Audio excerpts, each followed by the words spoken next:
The mahogany walls of my father's study seemed to press in as he signed the final document with a sharp flourish. The scratch of his Montblanc pen against paper grated like nails on a chalkboard. There.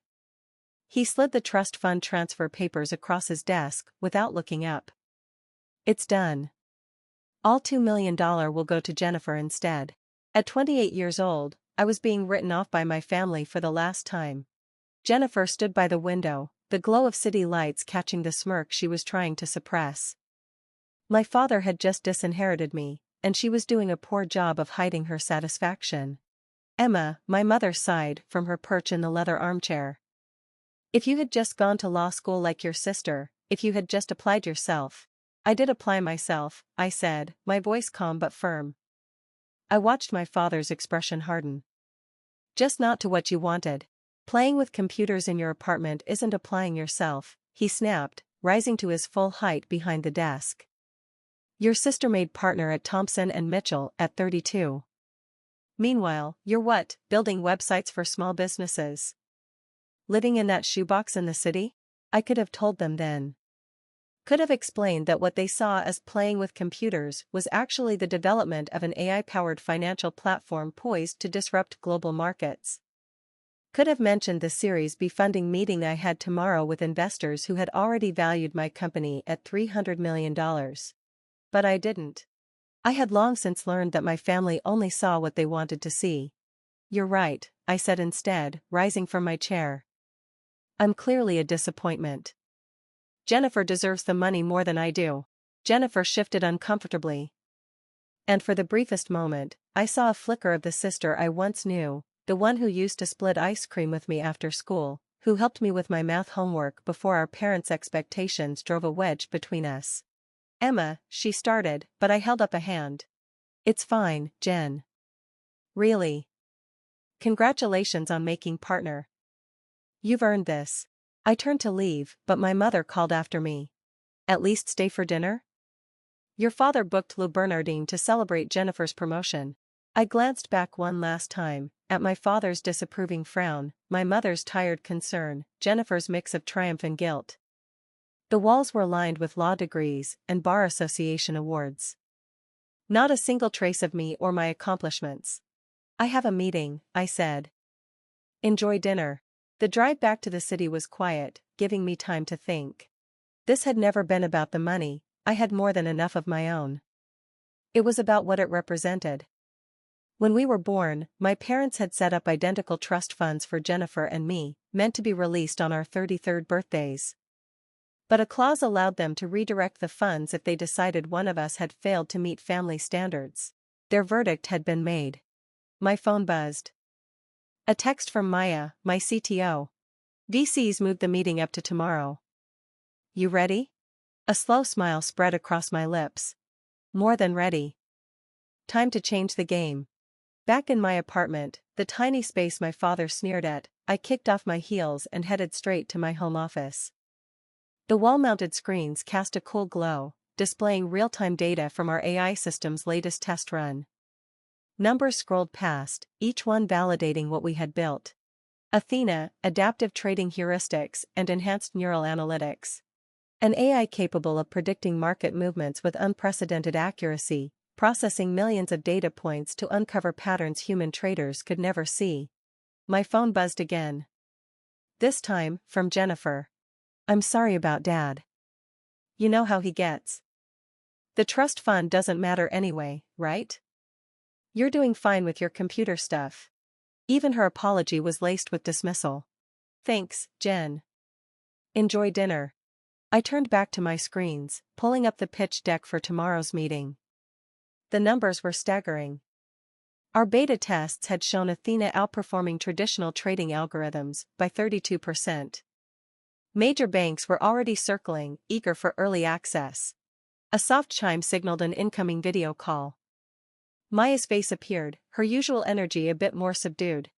Hey, she said. How'd it go with the family? Exactly how you'd expect, I said, running a hand through my hair. Dad signed over my trust fund to Jennifer. They're celebrating right now. Maya scoffed. Their loss. You ready to show those VCs what real success looks like? I hesitated, then pulled up Athena's latest projections. The data didn't just look good, it looked revolutionary. Actually, I said slowly, I've been thinking, what if we don't take the VC money? Maya blinked. What? Emma, they're offering $15 million at a $300 million valuation. I leaned forward. That's small thinking. Look at these numbers. We don't need their money. We could go public within a year. Maintain full control. Maya studied the data, then back at me. A slow grin spread across her face. You want to build an empire. I smiled. I want to build something even my father can't dismiss. Something that changes the financial world forever. Maya laughed. You do realize your father's a corporate lawyer, right? Exactly, I said. I laughed. Maya, my father still uses a BlackBerry and thinks coding is something you learn at a community college. He hasn't heard about Athena because he's never bothered to ask what I actually do. His loss, Maya said. So, what's the play? Cancel the VC meeting? I shook my head, an idea forming. No, we use it, but instead of asking for money, we pitch partnerships, get them to introduce us to their network of financial institutions. We don't need their investment, we need their connections. 6 months after being disinherited, I stood in our new downtown Manhattan office, overlooking the financial district, the very institutions Athena was about to disrupt. Below, the pulse of Wall Street continued as it always had, oblivious to the coming shift. Emma, Maya called from across the room, you need to see this. I walked over, coffee in hand, to look at her screen. The latest simulation results were staggering. Athena wasn't just predicting market movements, it was identifying market-moving events before they happened. I leaned in. Is this accurate? Triple verified, Maya said, eyes bright with excitement. It analyzed social media, news cycles, and trading patterns to predict the Morgan Stanley merger 3 days before the announcement. If this had been a live trade, we would have made billions, she finished. I exhaled slowly, letting the weight of it settle in. Have you run it by compliance? She pulled up another screen. That's the best part, completely legal, no insider info, just smarter analysis of public data than anyone's ever done before. My phone buzzed. A text from Jennifer. Hey, sis, haven't heard from you in months. Parents are worried. Dad says your phone number at the apartment is disconnected. Of course, it was disconnected. We'd moved into a $40 million office 6 blocks from Wall Street, but to them, I was still in my tiny apartment, playing with computers. I'm fine, just busy with work. Another buzz, this time from our head of legal. SEC meeting confirmed for next week. They're interested in the compliance protocols. The SEC wasn't just interested, they were scrambling to get ahead of what we were building. They wanted to understand the technology before it upended the market. The intercom crackled to life. Miss Chen, there's a Mr. Thompson here to see you. He says he's from Thompson and Mitchell. My pulse skipped. Jennifer's law firm, one of the biggest corporate firms in the country. I adjusted my blazer. Send him in. James Thompson walked in, every inch the old money lawyer, silver-haired, perfectly tailored suit, the kind of man my father admired. Miss Chen, he said, extending a hand, I appreciate you seeing me without an appointment. I hope you'll forgive the intrusion, but when we heard rumors about what you're developing here.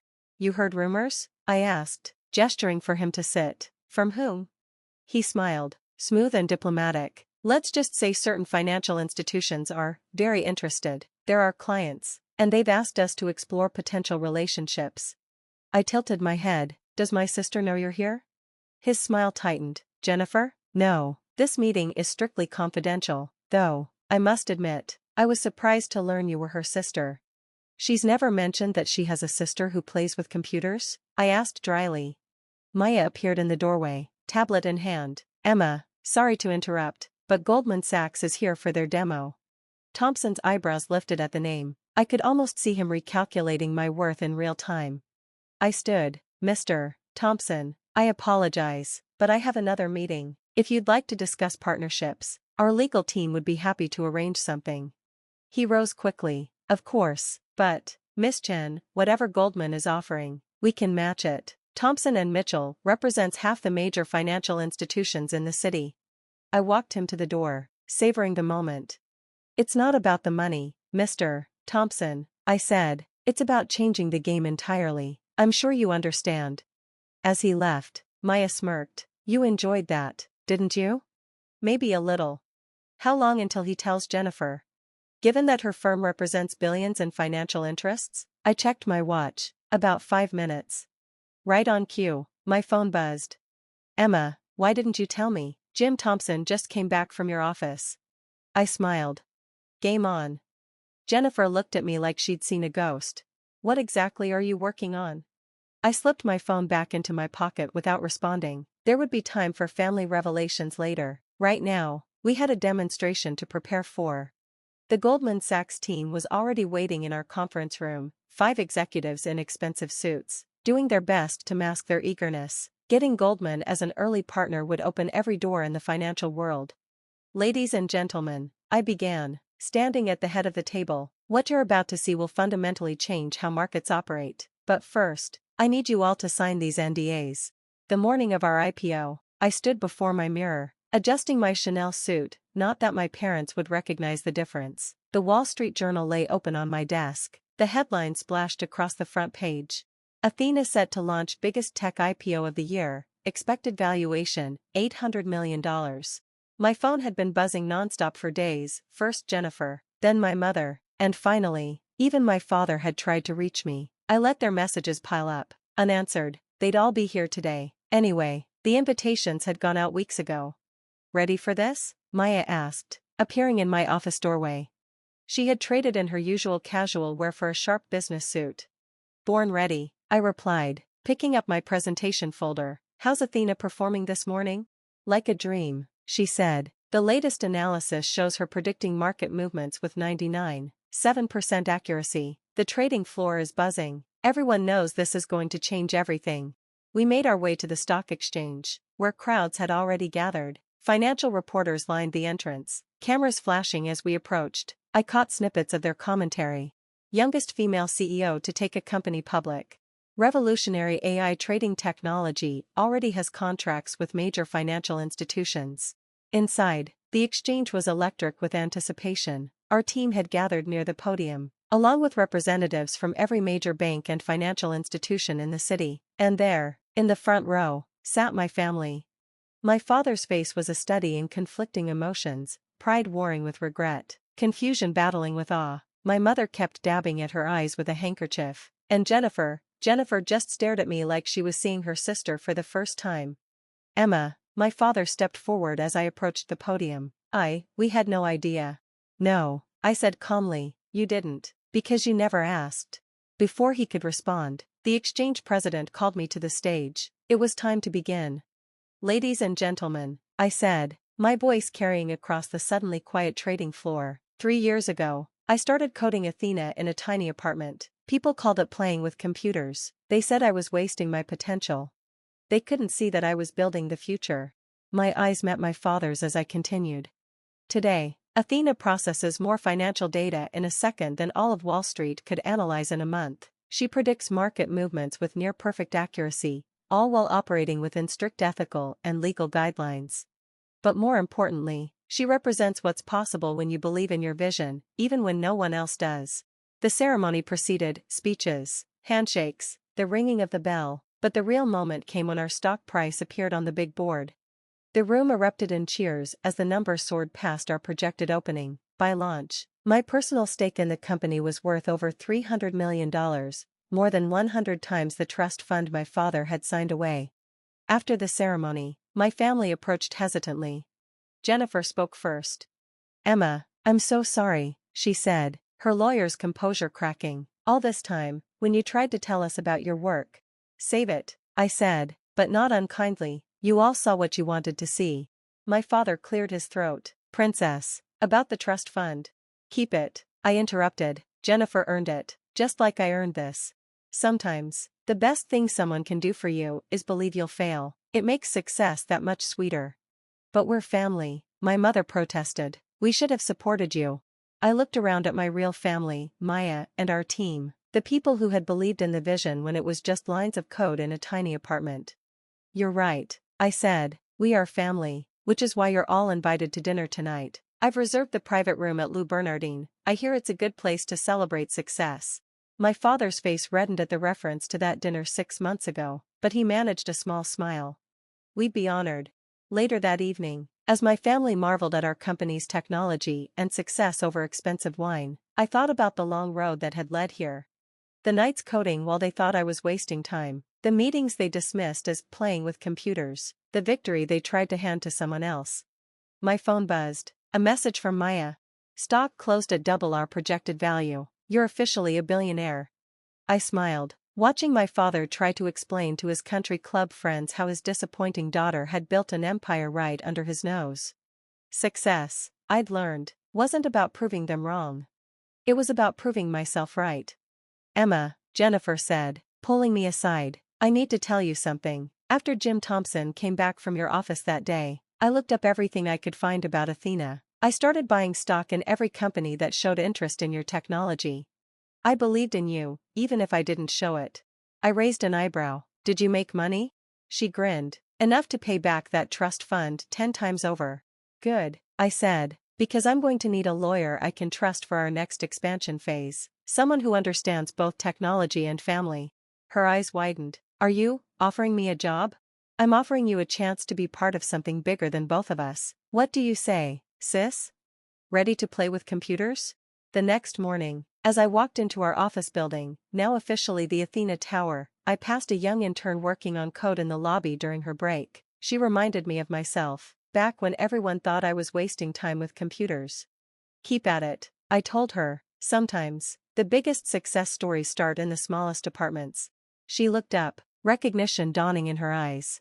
Miss Chen, I read about how you built Athena. My parents think I'm crazy for choosing programming over law school, but you have a vision. I finished for her. Hold on to that. And remember, the people who underestimate you today? They'll be reading about you tomorrow. As I rode the elevator to my office, I thought about legacy. Not the kind my father had tried to force on me. The kind you build yourself. One line of code at a time. Athena wasn't just changing the financial world. She was proving that success doesn't always look like people expect it to. And sometimes, the best inheritance isn't the one you're given. It's the one you create for yourself.